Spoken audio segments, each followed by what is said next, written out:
ଯାହାଙ୍କୁ ତୁମେ ଚାଳକ ରୂପେ ମନୋନୀତ କରି ନେଇଛ, ତାଙ୍କ ପାଖରେ ତୁମ ହୃଦୟର କୌଣସି କଥାକୁ ଗୋପନ ରଖ ନାହିଁ।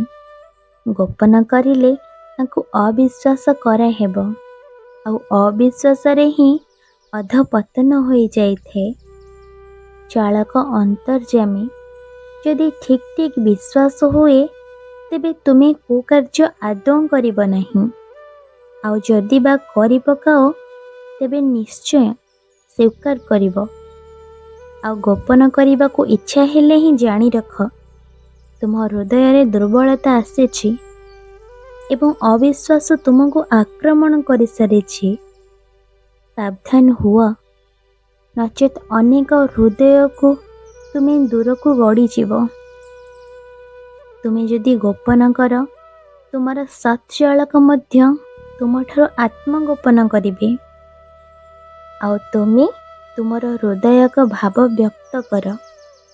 ଉନ୍ମକ୍ତ ହୁଅ, ସେ ବି ତୁମ ସମ୍ମୁଖରେ ଉନ୍ମକ୍ତ ହେବେ, ଏହା ନିଶ୍ଚୟ। ଗୋପନ ଅଭିପ୍ରାୟରେ ଚାଳକଙ୍କୁ ଅନ୍ତର୍ଯ୍ୟାମୀ ସବୁ ଜାଣିପାରନ୍ତି ବୋଲି ଚାଳକ ହିଁ କଲେ ନିଜେ ହିଁ ପତିତ ହେବ, ଦୁର୍ଦ୍ଦଶା ଘେରି ଧରିବ। ହୃଦୟ ବିନିମୟ ଭଲ ପାଇବାର ଗୋଟିଏ ଲକ୍ଷଣ। ଆଉ ତୁମେ ଯଦି ସେହି ହୃଦୟକୁ ହିଁ ଗୋପନ କର, ତେବେ ଏହା ନିଶ୍ଚୟ ଯେ ତୁମେ ସ୍ୱାର୍ଥଭାବାତ୍ପନ୍ନ। ତାଙ୍କୁ କେବଳ କଥାରେ ହିଁ ତୁମେ ଭଲ ପାଅ, ନିଜ ହୃଦୟରୁ ନୁହେଁ। କାମରେ ଗୋପନ ଅଛି, କିନ୍ତୁ ଭଲ ପାଇବାରେ ତ ଭୟଙ୍କର ନାହିଁ। ଭୟଙ୍କର ଭିତରେ କିଛି ହେଲେ ଗୋପନ ରହିପାରେ ନାହିଁ।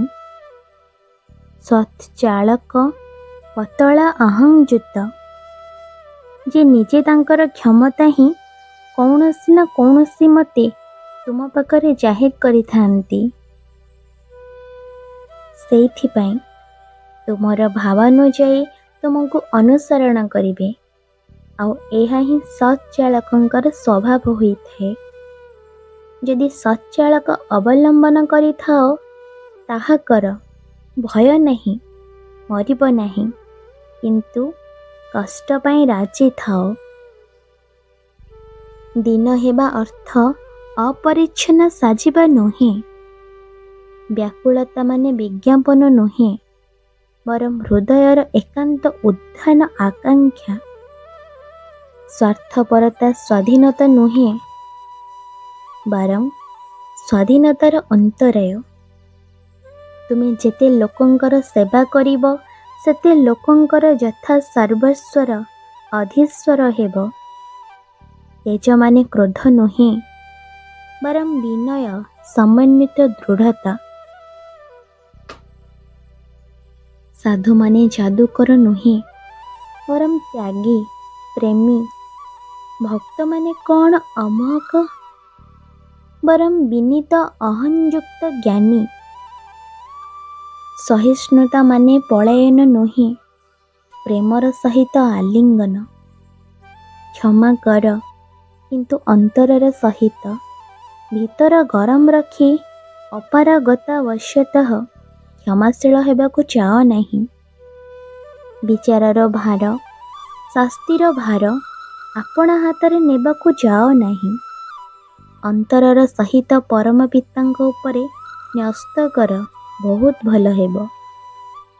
କାହାରିକୁ ଅନ୍ୟାୟ ପାଇଁ ତୁମେ ଯଦି ଶାସ୍ତି ବିଧାନ କର, ନିଶ୍ଚୟ ଜାଣିଥାଅ, ସେ ଈଶ୍ୱର ହିଁ ଶାସ୍ତି ଉଭୟଙ୍କର ମଧ୍ୟରେ ତାରତମ୍ୟ ଅନୁସାରେ ଭାଗ କରିଦେବେ। ପିତାଙ୍କ ପାଇଁ, ସତ୍ୟ ପାଇଁ ଦୁଃଖ ଭୋଗ କର, ଅନନ୍ତ ଶାନ୍ତି ପାଇବ। ତୁମେ ସତ୍ୟରେ ଅବସ୍ଥାନ କର, ଅନ୍ୟାୟକୁ ସହ୍ୟ କରିବାକୁ ଚେଷ୍ଟା କର, ପ୍ରତିରୋଧ କର ନାହିଁ। ଶୀଘ୍ର ହିଁ ପରମ ପିତା ବା ଆମର ଈଶ୍ୱର ଆମର ମଙ୍ଗଳର ଅଧିକାରୀ ହେବେ। ଯଦି ପାପ କରିଥାଅ, ତେବେ କାତର କଣ୍ଠରେ ତାଙ୍କୁ ପ୍ରକାଶ କର। ଶୀଘ୍ର ହିଁ ଦେଖିବ, ତୁମ ମନରେ ସାନ୍ତ୍ୱନା ପାଇପାରିବ। ସାବଧାନ ରହିବେ, ସଂକୀର୍ଣ୍ଣତା ବା ପାପକୁ ଗୋପନ ରଖିବେ ନାହିଁ। ଉତ୍ତରୋତ୍ତରେ ବର୍ଦ୍ଧିତ ହୋଇ ଅତି ସତ୍ୱରେ ତୁମକୁ ଅଧିପତନ ଚରମ ସୀମାକୁ ସେ ନେଇଯିବ। ଅନ୍ତରରେ ଯାହା ଗୋପନ କରିବ ତାହା ହିଁ ବୃଦ୍ଧି ପାଇବ। ଦାନ କର, କିନ୍ତୁ ଦିନ ହୋଇ ପ୍ରତ୍ୟାଶା ନ ରଖି ତୁମର ଅନ୍ତରରେ ଦୟାର ଦରଜା ଖୋଲିଯାଅ। ଦୟା କରିବା ହିସାବରେ ଦାନ ଅହଙ୍କାରର ପରିପୋଷକ।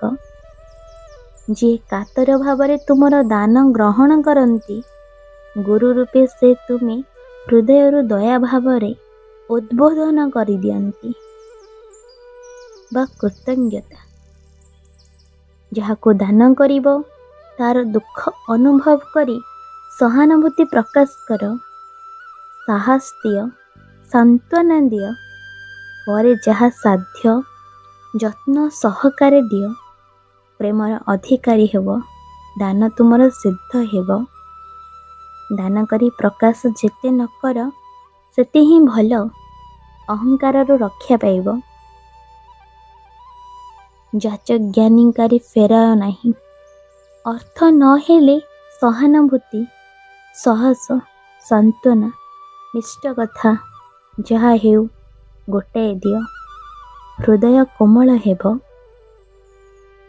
ନିଜର ହୁଏ ନ ହୁଏ ଅନ୍ୟର ମଙ୍ଗଳ କାମନା ହିଁ ତୁମ ନିଜର ମଙ୍ଗଳ ସାଧିତ ହେବ। ଆପଣମାନଙ୍କୁ ଯଦି ଏହି ଭିଡ଼ିଓଟି ଭଲ ଲାଗିଛି ତେବେ ଆମ ଚ୍ୟାନେଲକୁ ସବସ୍କ୍ରାଇବ୍ କରନ୍ତୁ। ଏହିଭଳି ନୂଆ ନୂଆ ଭିଡ଼ିଓ ଦେଖିବା ପାଇଁ ଆମ ଚ୍ୟାନେଲ ସହିତ ଯୋଡ଼ି ହୋଇ ରୁହନ୍ତୁ।